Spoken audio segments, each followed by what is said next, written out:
Тинчлек һәм Аллаһының мәрхәмәтен телим сезгә, дуслар. Моннан бик күп еллар элек безнең эра башында кешелек тарихында мөгъҗизалы хәл була. Бу турыда Аллаһның сүзләре Инҗилдә булай дип укыйбыз. Аллаһы Җәбраил фәрештәне Галилея өлкәсендәге Насара шәһәренә Мәрьям исемле гыйффәтле кыз янына җибәрде. Мәрьям Дауд нәселеннән булган Юсуф атлы кешегә ярәшелгән иде. Фәрештә Мәрьям янына килеп: "Сәлам сиңа, Аллаһның мәрхәмәтен кабул итүче син, Раббы синең белән", диде. Мәрьям исә кыенсынып калды һәм бу сүзләрнең мәгънәсен аңларга тырышты. Фәрештә аңа әйтте: "Курыкма, Мәрьям, Аллаһы сиңа мәрхәмәт күрсәтте. Син буйга узарсың һәм ир бала табарсың. Аңа Гыйса дигән исем кушарсың. Ул бөек булачак, Аллаһы Тәгаләнең улы дип аталачак." Мәрьям исә фәрештәдән: "Ничек шулай була ала? Минем бит әле ир-ат белән якынлык кылганым юк", дип сорады. "Сиңа изге рухың яшәк", дип җавап бирде фәрештә. "Һәм синең өстеңә Аллаһы Тәгаләнең кодрәте төшәчәк. Шуңа күрә син тудырачак бала изге булачак һәм Аллаһы улы дип аталачак." Шуннан соң Мәрьям: "Мин Раббы кулы, минем белән син әйткәнчә булсын", диде. Һәм фәрештә аның яныннан китте. Шушы мөгъҗизалы вакыйга булганчы якынча 700 ел элек Ишәгыя пәйгамбәр мондый сүзләр язган: "Менә безнең өчен бер сабый бала туды. Угыл бүләк ителде безгә. Аның иңендә хакимлек булачак һәм аңа гаҗәеп киңәшче, кодрәтле Аллаһы, мәңгелек ата, иминлек хакиме дигән исем биреләчәк. Гаделлек вә дөреслеккә нигезләнгән Дауд тәхетен ул нык итәчәк. Күкләр хуҗасы Раббы моны үз халкына булган көчле мәхәббәте хакына эшләячәк. Менә безнең өчен бер сабый бала туды. Угыл бүләк ителде безгә. Игътибар итегез, бу бала кем өчен туган? Безнең өчен, без кешеләр өчен. Аның әтисе һәм әнисе өчен генә түгел, барлык кешеләр өчен. Бу угыл кемгә бүләк ителгән? Безгә, без гөнаһлы җир кешеләренә. Алла сүзе кат-кат әйтә: безнең өчен, безгә, ди. Бу бүләк кемнән? Дөньядагы иң бай миллиардердан да, президенттан да түгел, ә Аллаһының үзеннән. Искиткеч, Алла безгә бүләк бирә. Гомеребез буе Аллаһының әмерләрен соңга сукмыйча, үз билдегебез буенча гөнаһларга батып яшәүче тәкәбер җир кешеләрен кырып бетереп тамукка ыргытыр урында Алла безгә бүләк бирә. Акылга сыймаслык эш. Әйе, күпләрнең, бик күпләрнең акылына сыймый Аллаһының бу гамәле. Ни өчен бүләк дигән сорау туа. Гадәттә бүләкне без кемнәргә бирәбез? Үзебезгә яхшы мөнәсәбәттә булган, безгә кирәкле яки яраткан кешебезгә. Ә без Аллаһыга карата яхшы мөнәсәбәттә булдыкмы соң? Аны без яраттыкмы? Аңа ярарга тырышып яшәдекме? Әгәр кемдә булса: "Әйе, Аллаһка карата мин яхшы мөнәсәбәттә булдым, аңа ярарга тырышып яшәдем", дип әйтсә, минем ул кешедән сорыйсым килә: "Син Аллаһының сиңа кушкан әмерләрен беләсеңме? Һәр вакыт аларны тырышып үтисеңме? Син бер генә мәртәбәдә канәгатьсезлек күрсәтмәдеңме? Зарланмадыңмы? Үртәлмәдең, ялган сүз әйтмәдеңме? Урлашмадың да, күзең, кулың яки уең белән зина да кылмадыңмы? Бер кемне дә рәнҗетмәдең дә, гаепләмәдең дәме? Бер кайчан да үпкәләмәдең дәме? Бер кемгә карата да ачуың да килмәдеме? Нәфрәтләнмәдең дәме?" Җир йөзендә бер генә тақва кеше дә юк. Барысы да гөнаһ кылдылар һәм Аллаһыга яраусыз булдылар, ди изге язма.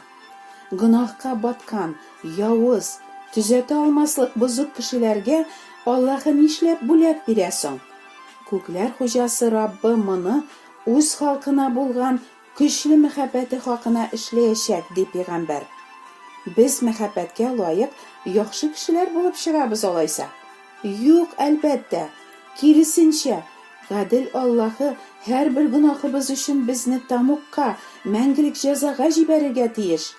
Нишләп Аллаһы үзен санга сукмыйча яшәүче кешеләргә мәхәббәт күрсәтеп бүләк бирергә булган? Аллаһы үз исеме хакына без гөнаһлыларны кызганып, шәфкатен һәм мәхәббәтен күрсәтергә карар кылган. Бөтен изге язмалар беренче битеннән алып соңгысына кадәр безгә Аллаһы мәхәббәте турында сөйли. Бу китап кешеләргә язылган Аллаһының мәхәббәт хаты. Җаныбыз Аллаһы каршына китереп бастырылгач, ул бездән: "Син минем сиңа язган хатымны укыдыңмы?" дип сорамасмы? Бу хатны укыган яки ишеткән кеше Аллаһының аңа да җибәргән бүләге турында да әлбәттә ишетә. Кайберәүләр бу бүләкне кабул итеп алалар һәм аны ачкач, ичендәге хәзинәне күреп шаккаталар. Нәрсә салынган соң бу бүләкнең иченә? Кеше хәтта күз алдына да китерә алмый, нинди искиткеч бүләк әзерләгән Аллаһы үзенең вәгъдәләренә ышанучыларга һәм аны яратучыларга. Изге язмада булай дип укыйбыз: Аллаһы үзен яратучыларга нәрсә әзерләгәнен һичбер күз күрмәгән, колак ишетмәгән, һичбер кешенең йөрәге бу турыда уйлап карамаган. Гадәттә кешеләр бер-берсенә открытка, чәчәкләр, конфетлар, сувенирлар, акча, кием-салым яки хуҗалыкта кулланыла торган әйберләр бүләк итәләр. Ихлас күңеленнән үзенең бүләге белән якынын сөендерергә теләүче кеше аның бик теләгән һәм аңа бик кирәкле булган берәр әйбере турында белергә һәм шуны табып бүләк итәргә тырыша. Ничек уйлыйсыз? Алла без бик теләгән нәрсәләр турында беләме? Мәсәлән, без бик телибез сәламәт, чибәр, дәрәҗәле, бай булырга, җирдә озын-озак бәхетле гомер кичерергә. Аллаһы безгә бирә аламы шундый бүләкләрне? Ни өчен күпләргә ул буларны бирми? Чөнки аларның файдасыз гына түгел, еш кына хәтта безгә зыян китерәчәген Аллаһы яхшы белә. Аллаһының без кешеләргә иң кирәкле, иң мөһим һәм әйтеп бетергесез зур сөенеч китерәчәк бүләк сайлаганына сез ышанасызмы? Әйе, Аллаһы безнең өчен иң кирәкле, иң мөһим һәм иң зур сөенеч китерә торган бүләк әзерләгән. Бу бүләк аның улындагы мәңгелек тормыш. Чөнки рухы үле кешегә иң кирәкле нәрсә ул тормыш. Ни файда сиңа ныклы сәламәтлегеңнән, сокланырлык чибәрлегеңнән, дәрәҗәң һәм байлыгыңнан, әгәр сине һәр көнне үлем һәм тамук сагалап тора икән? Әгәр син буларның барысын мизгел эчендә калдырып, шәп-шәрә, бары гөнаһларыңа баткан килеш мәңгелеккә күчәргә һәм җаның җәһәннәмгә китәргә тиеш булгач, сиңа, дустым, тормыш, мәңгелек тормыш кирәк. Җирдәге гомер ул исеп киткән җил, су өстеннән күтәрелгән пар кебек кенә. Чын тормыш, мәңгелек тормыш Аллаһының улында, Гайса Мәсихтә генә. Үзенә иман итүчеләргә ул гөнаһларының кичерелүен, Аллаһы каршында аклану һәм мәңгелек тормыш бүләк итә. Инҗилдә булай дип укыйбыз: Аллаһы безгә мәңгелек тормыш бирде һәм ул тормыш аның улында. Аллаһы улы барның тормышы бар. Аллаһы улы булмаганның тормышы юк. Гайса әйтә: Сезгә хак сүз әйтәм, миңа иман итүченең мәңгелек тормышы бар. Мәңгелек тормыштан да зуррак, кадерлерәк бүләкнең булуы мөмкинме?